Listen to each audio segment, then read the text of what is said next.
Hello, I'm Stephanie Ling. I'm an NIHR academic clinical lecturer at the University of Manchester, and I'm one of your EULAR TV reporters this Congress 2024 in Vienna. We've just been watching a live stream of a session on management of Sjögren's disease, and I have with me one of our session chairs, Professor Fai Ng. So, Professor Ng, would you be able to introduce yourself to our viewers, please? Yes, hello everyone for watching on the EULAR Live TV. My name is Fai Ng. I was at Newcastle University, but recently moved to University College Cork in Ireland, and I have been studying Sjögren disease for the last 17 years.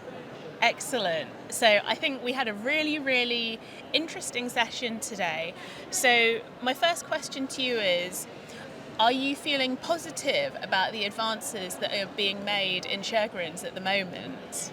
Oh, I'm really excited about it. I think over the last 5-10 years, ranging from there is absolute no treatment to now you can see the number of new treatment being tested, from early phase study to a much later phase study.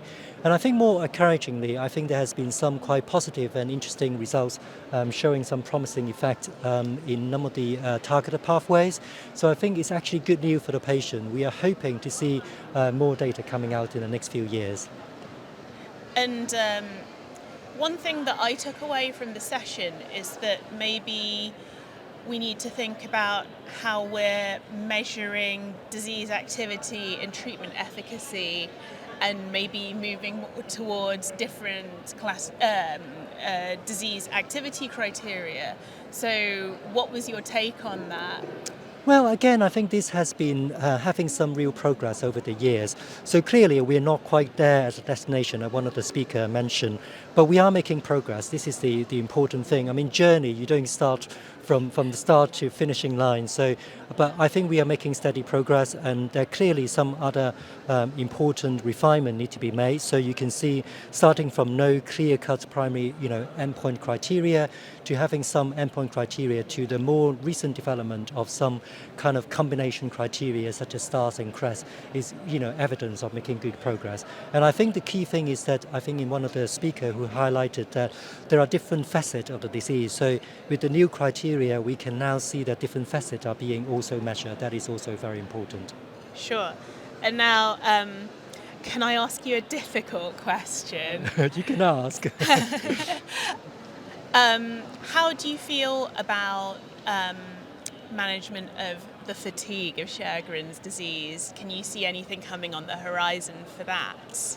Yeah, so that is always a very difficult question. As you know, a lot of the pathogenesis, if you see in our first talk, a lot of the pathology and how we learn about the disease has been largely focusing on the glandular pathology. And of course, there are some studies using blood and peripheral immune system. But the link between the symptoms and the pathology, I think that there's still a gap of knowledge in there. And I think it's also evidence in a number of trials, kind of predominantly showing effect on the SDI, but relatively modest effect, if any, on the symptoms. So now it may be just because we are not measuring those symptoms very well, but my own thought is that, the tools may well be not so sensitive, but if the effect is really apparent, we would have been able to see it now. So I think there is still going to be a gap that we need to understand better. Yeah, absolutely. And I think you answered the difficult question very well. So thanks so much for your insight. I think, like I said, I think it was a really interesting mixed bag of a session, and I learned lots of new stuff today. So thanks very much for watching, and thanks to Professor Ng for taking the time to do this interview. Thank you. Thank you.